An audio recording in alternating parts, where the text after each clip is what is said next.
កៅភ្នែកអូននេះពេលនេះបងដឹងច្បាស់ណាស់ថាអូនបារម្ភខ្លាចចិត្តប្រែប្រួលខ្លាចស្នេហ៍រលំព្រោះផ្លូវខាងមុខពួកយើងត្រូវឆ្លងកាត់រឿងជាច្រើនព្រោះធ្លាប់ឈឺចាប់ធ្លាប់ខកចិត្តកន្លងទើបចិត្តអូនមកតែងតែភ័យខ្លាច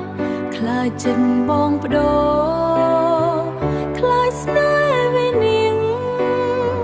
ខ្លាចថ្ងៃកាន់ប្រត់មកដល់ដោយមិនដឹងខ្លួនបងសន្យាថាមិនបងអូនឡើយអូនសន្យាថានៅក្បែរបត្រាយទោះមានព្យុះភ្លៀងបោកបង់យ៉ាងណាក៏ដៃយើងទាំងពីរនៅតែកាន់ជួបពេលវេលាជាតែកាត់ស្នេហ៍យើងមិនរលាយបាត់សន្យាចិត្តចិនមួយថ្លៃមិនបែកគ្នាឡើយ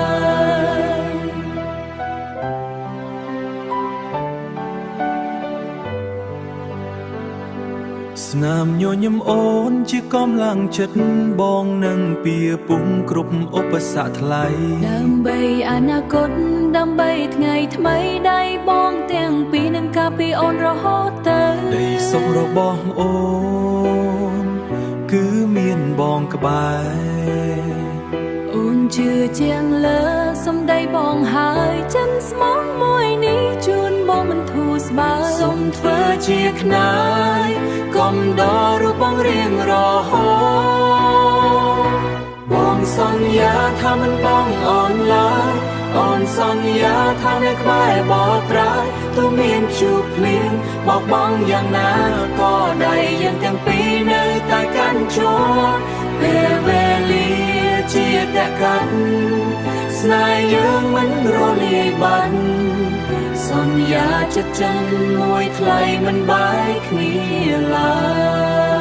យមិនបែកគ្នាឡើយអូនសំឡាញ់